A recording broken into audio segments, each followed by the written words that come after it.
नमस्कार, मैं Sumit Tiwari. NMF news में आप सभी का बहुत बहुत स्वागत है। पश्चिम बंगाल के मुख्यमंत्री शुवेंदु अधिकारी लगातार खबरों में बने रहते हैं। एक बार और वो खबरों में बने हुए हैं। खबरें में इसलिए बने हुए हैं, उसके पहले थोड़ा मैं आपको लेके आता हूं और समझाने की कोशिश करता हूं। एक नाम है तस्लीमा नसरीन। ये बांग्लादेश की रहने वाली है। बांग्लादेश की जो है वो प्रसिद्ध लेखिका है। लेकिन इनका काम क्या है? इनका काम है वहां के जो हिंदू प्रताड़ित है उनकी आवाज उठाना। सिर्फ पश्चिम बंगाल और सिर्फ बांग्लादेश नहीं, ये तमाम जो है हिंदुओं की आवाज उठाती रही हैं और अपने लेख में लिखती भी रही हैं। और साथ ही साथ आपको पता होगा कि जिस तरीके से बांग्लादेश में हिंदुओं का नरसंहार हो रहा है, जिस तरीके से वहां पर लोगों को मारा जा रहा है, हिंदुओं को मारा जा रहा है, उसके बारे में ये मुखर होकर बोलती हुई भी दिखाई दे रही थी। लेकिन अब इनको पश्चिम बंगाल जाना था और इसके पहले जब शुभेंदु अधिकारी सरकार के पहले ममता सरकार वहां पर थी, ममता बनर्जी मुख्यमंत्री थी, तो इनको पश्चिम बंगाल में जाने तक नहीं दिया जा रहा था। वजह यह थी कि ये हिंदुओं की आवाज उठाती थी। अब 19 साल के बाद इनका जो है वो कोलकाता में एंट्री हुआ है। शुभेंदु अधिकारी ने इनको जो है वो वहां पर बुलाया है और वहां पर इनको जो है स्वागत भी किया गया है। और स्वागत एयरपोर्ट में ऐसे हुआ आरएसएस यानी कि संघ के म्यूजिक के साथ में। इसी विषय में बातचीत करने के लिए हमारे सहयोगी केशव झा जी जुड़े हुए हैं। केशव जी, क्या वजह है कि 19 साल तक इनको जो है वो पश्चिम बंगाल में एंट्री नहीं मिली और अब एंट्री मिली तो खबरों की में बनी हुई है? ये देखिए, एयरपोर्ट पे संघ की ध्वनि के साथ इनका स्वागत हुआ और ये कहिए कि सही मायने में घर वापसी क्या होता है और वनवास खत्म होना क्या होता है, वो तस्लीमा नसरीन उसकी सबसे बड़ी उदाहरण है। क्योंकि एक तो 1994 में इस बांग्लादेश उनको छोड़ना पड़ा था। चूंकि एक प्रसिद्ध लेखिका है तो अपने लेखन के माध्यम से, अपनी किताब उपन्यास के माध्यम से जो धार्मिक भेदभाव है, इस्लामिक कट्टरता है, महिलाओं के साथ उत्पीड़न या भेदभाव जो उनके धर्म में होता है कथित तौर पे, उसके खिलाफ वो लिखती रही हैं, तो कट्टरपंथियों के निशाने पर रही हैं। तो जिस कारण से उनके सिर पे भी इनाम रखा गया था, सर तन से जुदा के भी नारे लगाए गए थे उस समय। तो 1994 में उनको बांग्लादेश छोड़ देना पड़ा था उन धमकियों के बनिस्पत। फतवा आया था, फतवा एक तरीके से जारी किया गया था, तो अपना देश छोड़ दिया और उसके बाद से निर्वासन में ही जी रही थी। 2004 में जाकर के उन्होंने भारत को अपना ठिकाना बनाया था, कोलकाता में रहना शुरू हुई थी। लेकिन 2007 में जब वाम मोर्चा की सरकार थी, वहां पे द्विखंडो एक उपन्यास इनकी आत्मकथा है। अच्छा। जिसमें अपने जीवन के संस्करण लिखती हैं, उसमें स्मरण लिखती हैं। उसमें इन्होंने जो भी मैंने बातें कही ना, इस्लामिक कट्टरता, उत्पीड़न, भेदभाव, तमाम बातें जो हैं या धर्म से संबंधित बातें जो हैं उन्होंने उसमें लिखी, जिससे कि जो आए दिन होता है कि कट्टरपंथियों की भावनाएं आहत हो जाती है। कुछ भी लिख दो तो वो भावनाएं आहत हो गई, जिस कारण से उनको एक तरीके से समझिए कि धमकियां मिलनी शुरू हो गई। उपन्यास जो उनकी थी उस पर प्रतिबंध लगा दिया। किसने लगाया? वाम मोर्चा की सरकार। उस समय चीफ मिनिस्टर थे बुद्धदेव भट्टाचार्य। उन्होंने प्रतिबंध लगा दिया किताब के बिक्री पे और प्रसारण पे। साथ ही साथ समझिए कि जो अल्पसंख्यक बहुल इलाके थे, उस इलाके में युद्ध क्षेत्र बन गया वो इलाका। हालात इतने बदल गए, हिंसा इस पैमाने पर होनी शुरू हो गई कि सेना को वहां उतारना पड़ा। बकौल समाचार एजेंसी, सेना वहां पे उतार करके हालात को कंट्रोल किया गया और वाम मोर्चा की सरकार ने तस्लीमा नसरीन को बंगाल छोड़ने के लिए मजबूर कर दिया। अच्छा। वो वाम मोर्चा, वो लेफ्ट जो आए दिन फ्री स्पीच की दुहाई देता है, वो कम्युनिस्ट जो बोल कि लब तेरे आजाद है तेरे के नारे लगाते हैं, डफली पीटते रहते जेएनयू में, और अपनी ही सरकार में एक लेखिका को राज्य छोड़ने के लिए मजबूर कर दिया। वो भी उस लेखिका को जो समझिए कि भेदभाव सही मायने में जिसकी आवाज उठाने के दावा करते हैं, उसको छोड़ने मजबूर कर दिया। एक मेहमान को छोड़ने मजबूर कर दिया जिसने भारत को अपना ठिकाना बनाया था। वजह क्या थी? यही वजह यही था, कट्टरपंथियों की धमकी थी कि हम सिर कलम कर देंगे, तुमसे वोट वापस ले लेंगे, तो हम तुम्हारा समर्थन नहीं करेंगे, सरकार गिरा देंगे।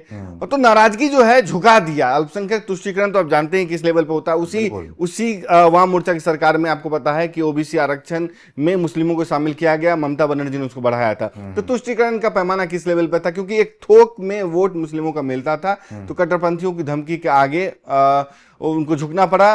और समझिए कि जब तक वो रहे, यानी कि 11 तक सरकार में रहे, 7 से 11 के दौरान वो वापस नहीं आ पाई, एक तरीके से समझिए। अच्छा। और साहित्य जगत भी आलोचना करता रहा कि जो दुहाई देते हो साहित्य की, कला की, संस्कृति की, आजादी की, फ्रीडम ऑफ स्पीच की, तुम्हारे राज्य में क्या हुआ? ये तो केरल में भी हुआ है। तो दोहरा मापदंड कम्युनिस्टों का तो आपको नजर आता ही है। बिल्कुल।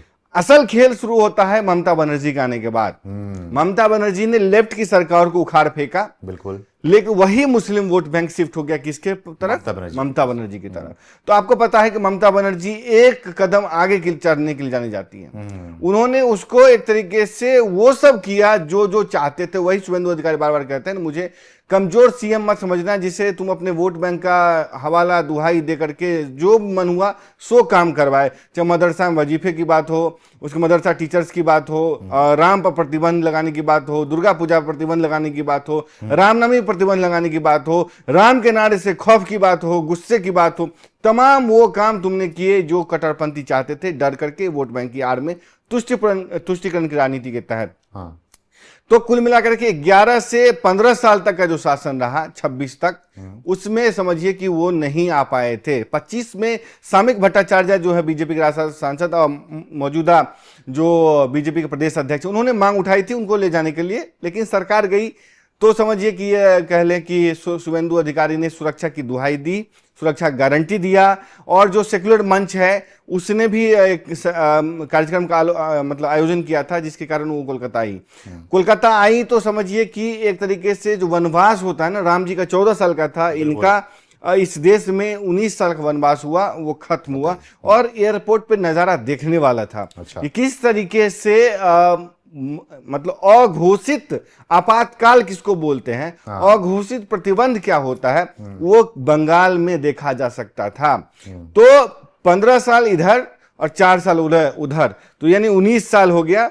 और जो कट्टरपंथी के आगे लेफ्ट की सरकार ममता बनर्जी झुकी हुई नजर आ रही थी, उनकी जुबान नहीं खुल रही थी। जो फ्रीडम स्पीच के दिल्ली में आके दुहाई देते नजर आते हैं, उनकी जुबानें सिल जाती हैं बंगाल में।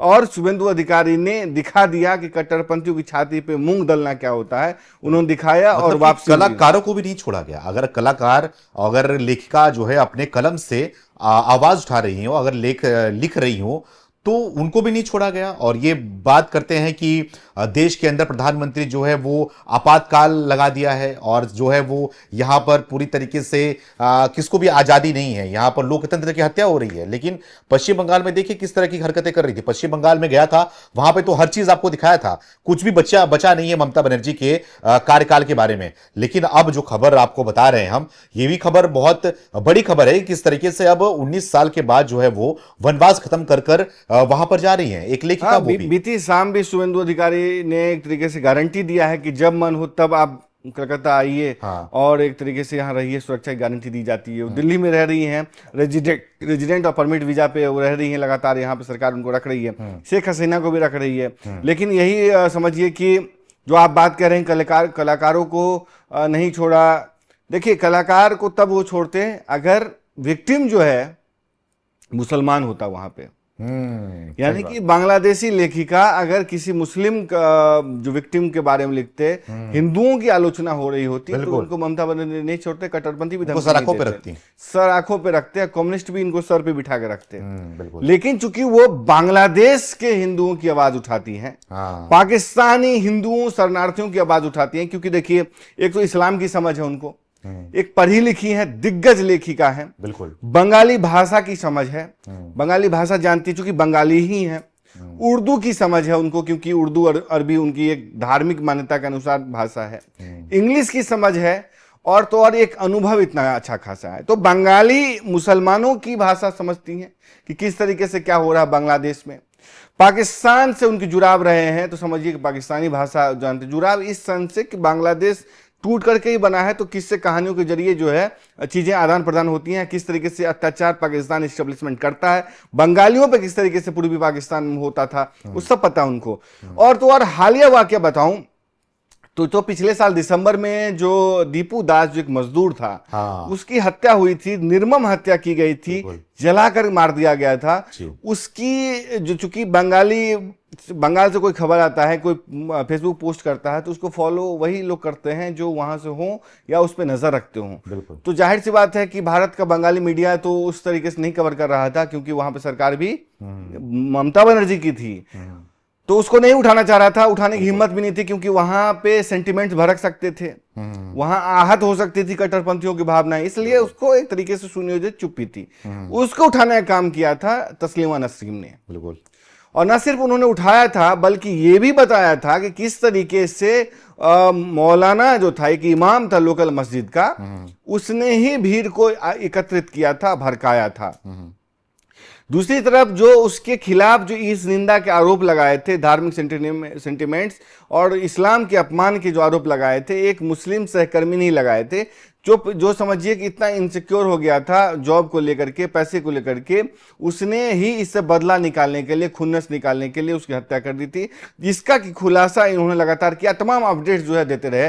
तो जाहिर सी बात है, जो आप हिंदुओं की आवाज़ उठाएंगे तो आपको अपने ही देश में, विदेश में आपको देश निकाला दिया जाएगा, आप पे प्रतिबंध लगाए जाएंगे। अगर आप हिंदुओं को टारगेट करेंगे तो आपको जो सिरमौर बनाया जाएगा, आपको रोमन मैग्सेसे अवार्ड दिया जाएगा, आपको नोबेल दिया जाएगा, आपको प्रतिष्ठित जर्नलिस्टिक अवार्ड दिया जाएगा। अगर हिंदुओं की बात करेंगे तो आपको बंगाल में जाने पर प्रतिबंध लगा दिया जाएगा। बिल्कुल। तो लगातार ये चीजें तो दिख रही हैं, ये चीजें समझ में आ रही थी कि किस तरीके से अगर आप हिंदुओं की बात करते हैं, अगर हिंदुओं की आवाज उठाते हैं तो पूरे तरीके से इकोसिस्टम जो है आपके खिलाफ काम करना शुरू कर देता है। फिर चाहे वो आप इस्लाम से ताल्लुक रखते हो, चाहे किसी धर्म से ताल्लुक रखते हो, वो फर्क नहीं पड़ता। फर्क ये पड़ता है कि आप हिंदुओं की आवाज कैसे बुलंद कर रहे हैं, हिंदुओं की आवाज को कैसे उठा रहे हैं, उनकी जो मजबूरी है, जो उनके साथ में घटनाक्रम किया जा रहा है, उसके बारे में कैसे बात कर सकते हैं। तो लगातार इकोसिस्टम एक्सपोज भी होते रहा। इकोसिस्टम को आपने देखा भी है कि किस तरीके से आपने जंतर मंतर पर भी देखा कि वहां पर किस तरीके से नारेबाजी की जा रही थी और हिंदू विरोधी नारेबाजी भी किए जा रहे थे और इस्लाम और अल्लाह की बात की जा रही थी। तो उसको कैसे बढ़ावा चढ़ावा मिलता रहता है, वो पूरे देश भर में सभी को पता है, विदेश में भी बचा नहीं है ये चीजें। तो केशव झा जी, क्या कहना चाहोगे आखिरी में कि जब से शुभेंदु अधिकारी की सरकार आई है पश्चिम बंगाल में, उसके बाद से क्या लगातार वहां की हालात बदलते जा रही हैं, लगातार इस तरह की खबरें अब सामने आ रही हैं कि जो हिंदू के हित में काम कर रहा है, हिंदुओं की बात सुन रहा है, उसको शुभेंदु अधिकारी भी सुन रहे हैं क्या आप? देखिए, कहा जाता है कि जब सरकारें बदलती है ना तो अच्छी ईमानदार सरकार भी भ्रष्ट हो जाती है ना। कि जो सरकार आपको अब तक ईमानदार नजर आ रही थी, जिसके कोई घोटाले सामने नहीं आ रहे थे, वो सरकार जब जाती है तो एक एक करके भ्रष्टाचार की परतें खुलनी शुरू हो जाती हैं।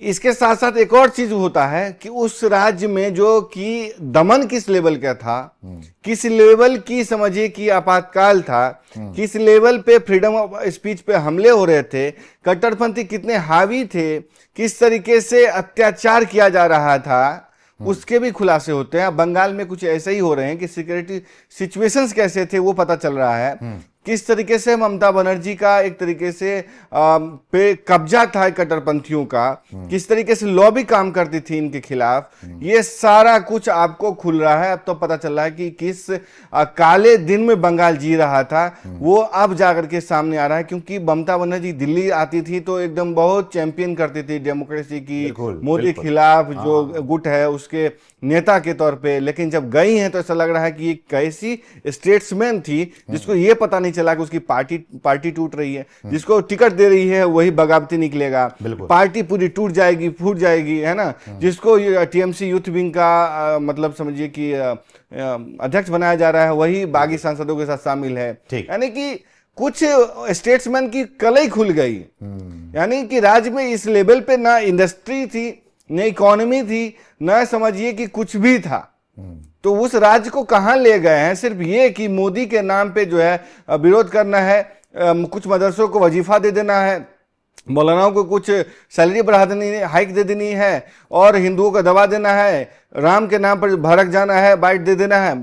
बस इतनी ही उस राज्य में नजर आती थी, और कुछ तो मुझे नजर नहीं आता था। आता तो बंगाल जो कभी भारत की राजधानी हुआ करता था, वो आज समझिए कि मतलब बंगाल नहीं, कोलकाता की बात कर रहा हूं, और बंगाल को मैनचेस्टर ऑफ द ईस्ट कहा जाता था, जो कि हब था। बिल्कुल है ना। तो उस राज्य को क्या हाल बना दिया। बिहारी या समझिए दूसरे राज्य वाले रोते रहते हैं कि हम लैंड लॉक्ड हैं, बंगाल में तो समझिए कि कम से कम ये परेशानी तो नहीं है, वहां तो पोर्ट भी है। बिल्कुल। अब थोड़ा जनता पे भी छोड़ते हैं, जनता को भी सोचने देते हैं कि किस तरीके से ममता बनर्जी जी ने क्या क्या कृत्य किया था, क्या उनके काले कांड थे, काले कारनामे थे। सारी चीजों को हमने परत दर परत खोलते भी आए हैं और खोल भी रहे हैं, आगे भी खोलते रहेंगे, बताते भी रहेंगे कि कैसा वहां पर हालात किए गए थे। तो इन सारे विषयों पर जो हमारी बातचीत हुई केशव जी के साथ में, जो डिस्कशन हुआ, इसके बारे में, इसको सुनने के बाद आप क्या सोचते हैं, अपनी राय को भी कमेंट करके हमें जरूर बताएं। बहुत बहुत धन्यवाद।